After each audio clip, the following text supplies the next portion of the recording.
Shalom, and welcome to Psychology of the Parsha for Parshat Toldot.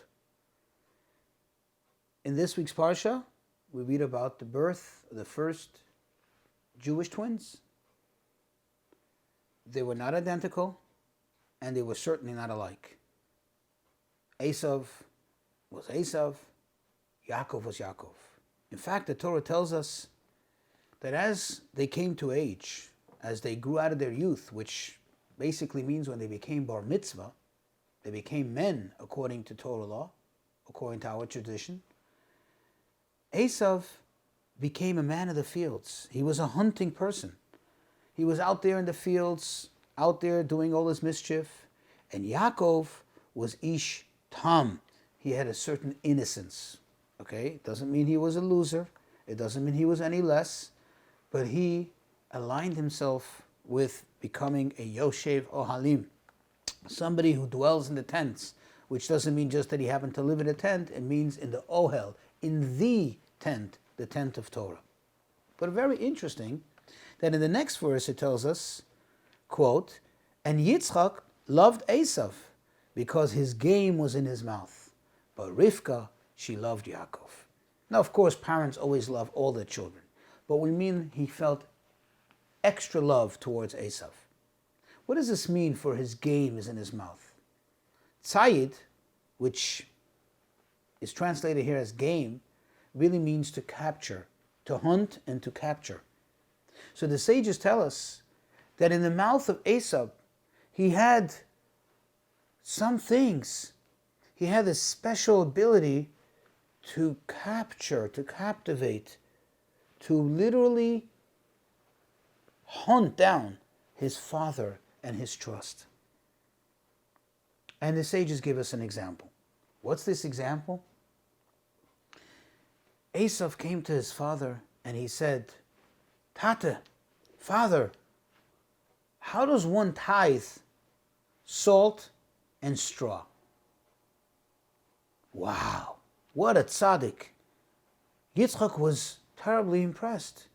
Imagine his son wants to go not the extra mile, the extra miles above and beyond the absolute call of duty. We know that if somebody has a harvest, they grow produce, or if somebody's actually bought produce in the land of Israel, where they lived, that has not been tithed, one is required or obligated to take a tithe and to give it to the Levite, to the Kohen, or what have you. He wanted to know how you tithe even non-produce. Something that is totally not in the list of obligation of what needs to be tithed. And Yitzchak was impressed by this. But the commentaries ask, this doesn't make sense. If you think about it, any child that is slightly familiar with the rules of tithing knows that you don't have to take tithe from salt and from straw. It's not a food item. Furthermore, even if one wishes to tithe, what's the big deal? What are you asking your father? What is it that Yitzchak was so impressed by?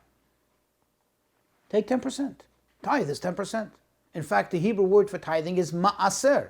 Ma'aser means Eser, take a 10%, and tithing also comes with the word tenth. So what's the question here? How did he impress him? What was he really asking him? The explanation is that he, of course, was portraying himself as this phenomenal tzaddik that goes above and beyond the letter of the law. He asked his father, salt and straw. Salt and straw are the type of items that in themselves are not so valuable. Think about it. What's straw? It's like chaff. It doesn't really have a great value. I mean, it costs some money. Yes, someone has to collect it. Someone has to sell it if there's a need for it. Likewise with salt. But their value increases exponentially when they're put and mixed and they're put to good use. For example, salt. A little salt into a dish, it now makes it a quality dish. It brings out the flavors, it brings out the taste. So it has a much greater value than the few kernels of salt on their own. Take the straw. When you take the straw and you use it for a purpose such as to form bricks, wow, now you can build massive buildings. Now you can build buildings that have unlimited potential of what can be done in them. The protection they provide and the services that those buildings can give off. How do I judge the salt, the value of the salt and the straw, as they are now, or as the future value, meaning of what they can lead to, what can come out of them? And thus, what do I take maaser from? How do I tithe? Based on their current value or based on their future value? That really impressed Yitzchak. That told Yitzchak that he is going to the depth of the halacha, to the soul of what it's all about. And this has to serve a special lesson for us. Too often, we look at people or at situations, especially when it almost seems to be clear and obvious that the people and the situation is not a good one. We look at them for what they are right now. And this should tell us something. Even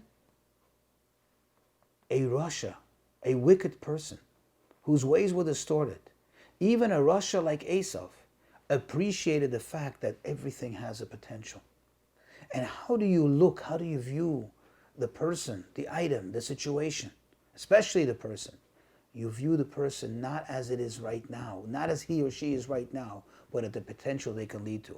And based on that potential is how you celebrate it, how you tithe it right now. Shalom.